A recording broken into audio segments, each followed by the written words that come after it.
I missed a lot of easy ones there in the fourth. Smoked a big layup after hitting that three that would have put us up 2 possessions. They came back to bite us, and they went on a little bit of a run. Missed like 2 or 3 threes in a row, but I got a little down about it. But, my teammates encouraged me to stay with it. They said we would get a chance to win it at the end, and they would rely on me to do that. So those guys kept me up. Drew made a huge three that probably won't be talked about a ton. Had a big steal there in that trap. And we just made plays when we needed to. And I think that's part of the resilience of this group and what we've proven all year. So, it wasn't pretty, but we'll take it and, celebrate this one for the night and, got to get ready for Cleveland. Yeah, I mean, after we won, I kind of blacked out a little bit. I don't really remember a ton. Then all the guys grabbed me in my head. As far as the incident between Giannis and my pops, I had no idea it happened until I got to the back and was showed the video. Me and my pops have talked about that, and I don't agree with what transpired there from him. I think basketball is basketball, and let's keep it on the court. And I think that he just got excited, saw his son make a game winner, and came on the court. But I think we had a conversation, and I think he just needs to just allow me to just play basketball, stay over there. I'll come to him to celebrate. But I think just the emotions of the game just got excited there.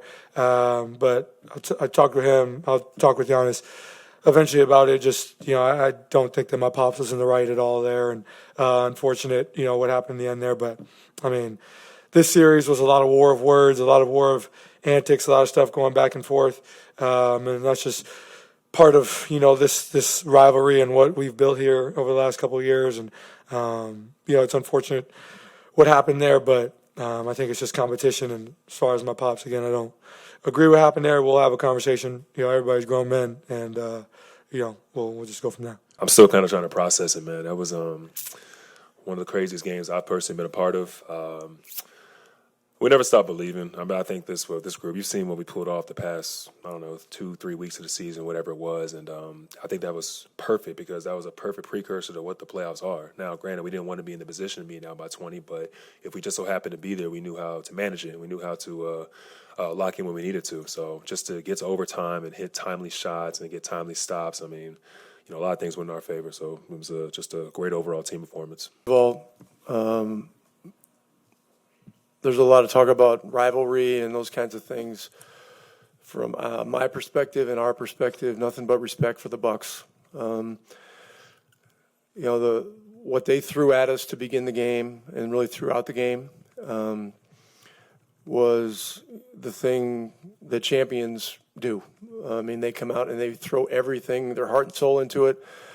We didn't respond well early. We stayed with it. And we showed the kind of resilience that we've really shown all year. So, my hat's off to our guys for hanging in. Our crowd was tremendous. What happened in the overtime, we were down 7 with 40 seconds. Nembhard hits the 3. We get a steal. Ty gets an and one, and then we got fortunate. They had a mishandle, and we got the ball, and Ty made the play to win the game. And neither team had a timeout. I mean, both teams literally left every single ounce of everything they had out there, including timeouts, and nobody had anything left. So we're fortunate, but fortune favors the bold. Our guys were bold in the last 3 quarters, and we're very thankful and very grateful to be moving on. We know the next challenge is going to be very daunting as well, but we got a couple of days here, I guess. I don't know when we play. Does anybody know when we play? Yeah, they're saying maybe Saturday or Sunday, but nobody really knows for sure. So, anyway, congrats to our guys. I believe being humble in victory. That's how I am. Now there can be a lot of people out there that are like, no, when you win the game, you gotta talk shit, and it's a green light for you to be disrespectful towards somebody else. I disagree. I've won the championship. They have it. Okay, and that doesn't say anything. I'm not trying to minimize their effort, but I remember when I won, my mom that she'd never missed the games, from February 11th or 13th when she came in Milwaukee against the Knicks. She never missed a game. When we won the championship, I remember my mom, she was scared to cross. She was like, am I allowed to come and hug my son? I see, except now my brother does media. For this year, he wants to come back and play. But like, except for Nash, you've never seen my family like see courtside. See, this is not something that we do. We don't. I try to keep my family away from the game. But losing the game, emotions run high. Having a fan, which at the moment I thought it was a fan, but then I realized it was Tyrese's son, which I love. Tyrese, I think he's a great competitor. It was his dad, sorry. Coming in the floor and showing me his son a towel with his face. This is what we do. This is what we effing do. This is the F we do. This. I feel like that's very, very disrespectful. Everybody, Dustin Dopriak, Pacers beat writer, Indy Star, Jim Owczarski, Bucks beat writer, Milwaukee Journal Sentinel, doing crossover stuff again. And generally, when we're doing crossover stuff, that means weird stuff happened. Strange, bizarre, more or less craziness between the Pacers and the Bucks again. And that is how this series ends, without question, the most mad, ridiculous, crazy game we saw. Pacers somehow, against all kinds of odds, managed to pull it out. 119, 118. Tyrese Haliburton gets to the rim with 1.3 seconds to go. Basically, I think, what were they down? 7 with 40 seconds to go? Like, I mean, all the numbers are like a jumble in my head at this point. They somehow managed to string this together after they were down 20 early in the second quarter, lost the first quarter 30-13. Somehow pull this thing off. And then I guess we should first talk about everything weird that happened after all of that weird stuff happened, as if that wasn't enough. We had Giannis Antetokounmpo getting into it with John Haliburton. Really, John Haliburton kind of he started it by pulling out a poster, I guess, and showing it to Giannis on the floor.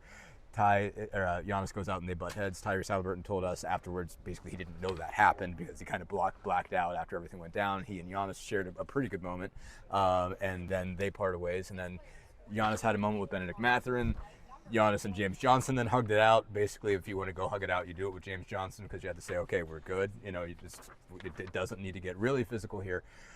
So let's start with you. What happened from Giannis's perspective and all that? What did he come down and say about just everything that went down there? Yeah. So basically, game's over, and he had said Tyrese Haliburton's father kind of came onto the court, and put this flag and cussed at him.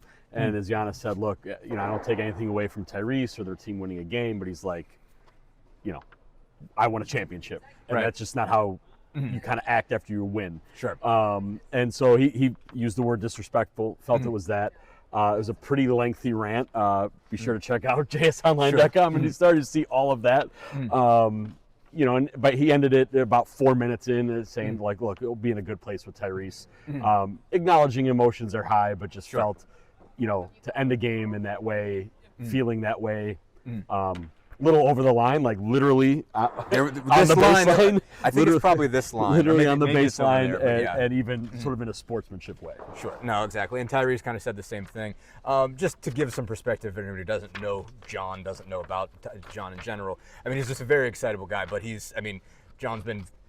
John's very open with the media. He's been great to all of us in terms of being a source and talking to us and stuff like that about Tyrese. And they're extremely close. I mean, their relationship is so very strong. As soon as Tyrese got off the scoreboard, he was running over to hug his dad.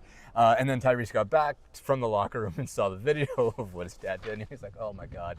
And basically he said on the podium, he can't do that. He's like, I understand, he's really excited about it. What his son just did, and that's great. He says, but you got to let me take care of that. Basically, I'll come over and see you after. You don't need to come on the floor. So he's like, man, I didn't agree with that. I didn't think that was a good idea. He says, I'm going to talk to Giannis about that. So that'll probably get cleared up. It was a weird moment between Giannis and Benedict Mathurin as well. It seemed like Ben took something the wrong way with Giannis and got some pushing and shoving. Oh, when it's one way or another, it's over, and nobody got hurt physically, so I guess that's where we stand. Pacers managed to pull this thing off 4-1. Just to talk about the basketball piece of it from the Pacers end, obviously shows basically who this team is. I mean, basically they've put themselves in not great positions all year and managed to dig themselves out of it. This was one of the worst positions they managed to put themselves in a game that really mattered. We're very close to sending this back to Milwaukee, where it could have been a problem, obviously. I mean, that would have been a charged-up version of the Bucks. They certainly look charged up tonight. They haven't shown, Giannis obviously has been Giannis, and then they can't haven't been able to stop Gary Trent, who has continued to cook them. But Haliburton comes through. Was 3 of 9 in overtime. That's a lot of shots to take in overtime, but he made a point of saying that his teammates made a point of just telling him, hey, we still believe in you. Keep going, keep going, keep going. He gets an and one, and then the layup that breaks the tie in the last 30 seconds. I got big performances. Aaron Nesmith, 19 points, 12 rebounds. Myles Turner, 21 points, 9 rebounds. Did a heck of a job on Giannis. They had not really used him as the primary defender on Giannis for most of the series, but did today. It slowed him down a little bit. Giannis was still ridiculous, 30, 20, and 13, which is crazy. But 7 turnovers could have been worse. Basically, I thought Giannis was going to get 40 in this game.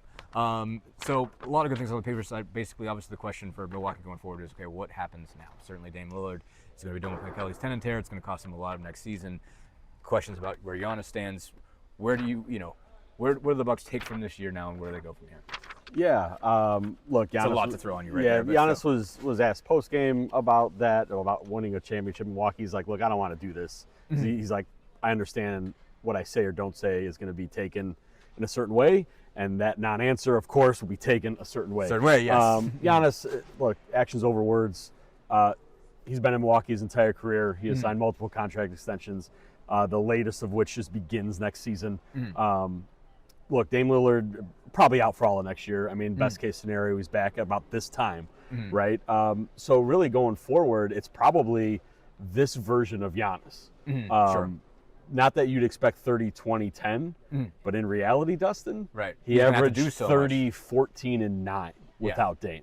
Yeah. It was a different Giannis, Sure. and even he admitted that's the next phase of his career. He thought that would maybe come later, and maybe the Bucks pushed the pedal on that going forward without Damian Lillard. So, no, I understand and Bucks fans unfortunately understand this is something Sure. they deal with since 2017. Right. John Horst was just extended, the general manager of the Bucks. It's a pretty good indication about where things kind of stand. But yeah, they have a lot of questions. It's a team that constantly churns over its roster. Unlike the Pacers, when you have multiple max players, super max players, you're hamstrung. And Sure. so that will continue again going into next year. And look, it's for the Bucks, another year first round and out, and they haven't been good enough. Right? Late game execution tonight specifically has been an issue, right? So how do they get better at that? Is it bring some guys back, add new guys? So that's kind of where they're at again as they kind of retool again around one of the 1, 2, 3 best players in basketball. Right. One more crazy, ridiculous Pacers-Bucks series. Let's do it again next year. Like, why not? Let's sign up for that one more time. Thanks, everybody. Thanks for following along. And we'll obviously have more going forward with the Pacers as they go to the Cavs series. Jim obviously will have more going forward as Milwaukee goes into the offseason.